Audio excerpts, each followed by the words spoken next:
morning. This sermon is for the good people, my friends at St. Anselm's in Lehigh Acres. Obviously, it's available for anybody's use. It has to do with the opening verses, verses 1 through 14 of chapter 14 of John's Gospel. And I want to express the fact that when I was a young priest and there was a new translation in English, actually there were several in English of the New Testament first and then the entire Bible. One of the things that made people trip up was the love that they had for this particular passage, which stated in the King James Version, went from the very familiar passage to a real change that people found troubling. And here's the familiar passage. Let not your heart be troubled.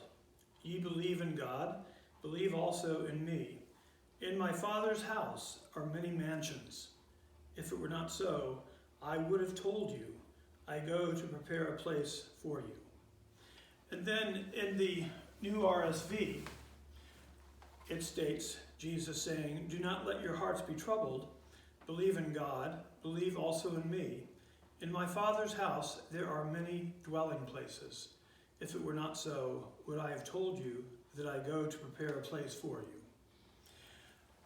you? And this particular gospel, besides being used on a particular Sunday in the church year, is often chosen for funerals.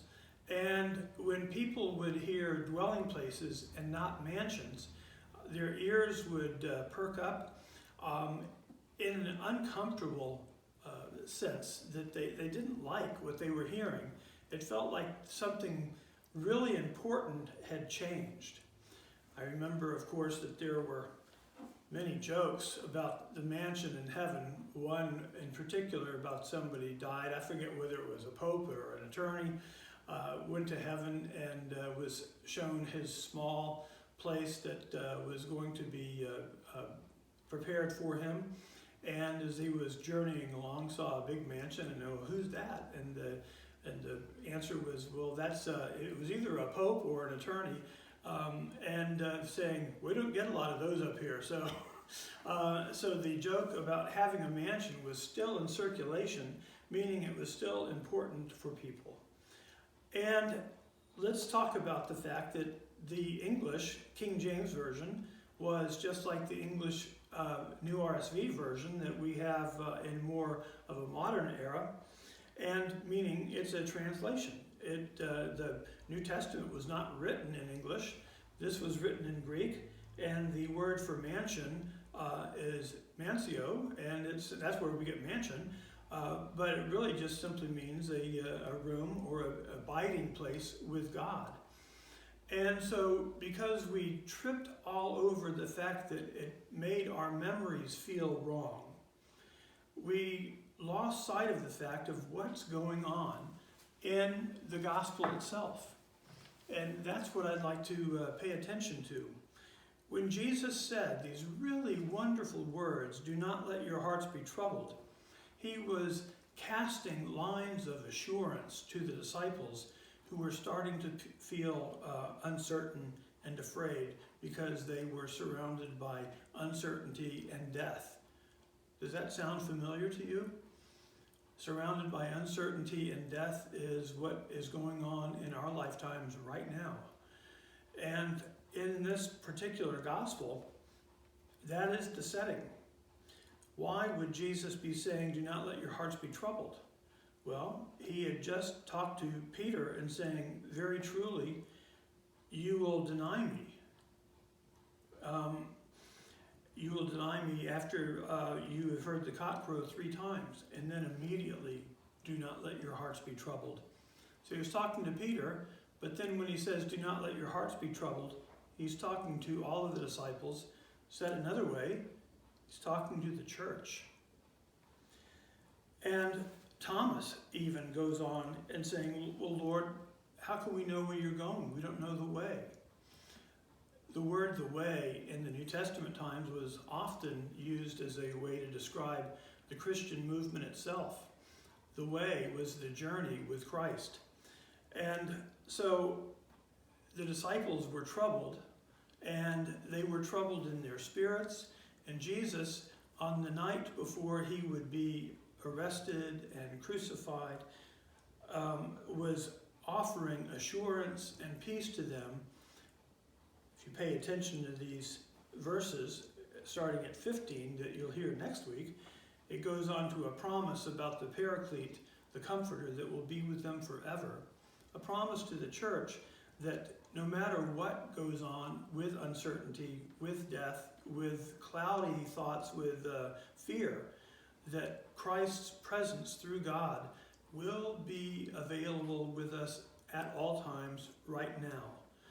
And in this assurance, he is saying, I go to prepare a place for you. Now, we often take these words as simply personal, but it's helpful to know that these words are bigger than that. They are corporate. They are intended for the life of the church, that Jesus Christ is with the life of the church now, and in the life to come, the work of the church is to enlarge and increase what it is for the kingdom of heaven.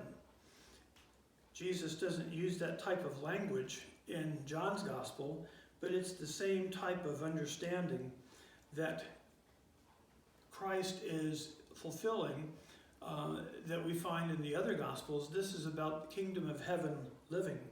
And so it's in this context that Jesus says, I am the way and the truth and the life. And we need to know, often we hear those words and think, well, that means because I believe that others who hear those words and don't understand it are not going to make it into the assuring, I go to prepare a place for you. But that's not the point at all. When Jesus says, I am, he's saying God's name. God's name is ego eimi, which is I am.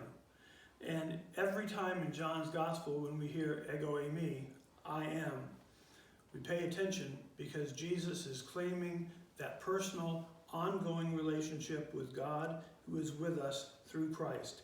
I am the way, the journey. I am the truth, the fullness of knowledge. I am the life. You'll find it in no other place. And so this is a word of assurance. Particularly now, I think the church needs to just simply be reminded there's so much that we don't understand.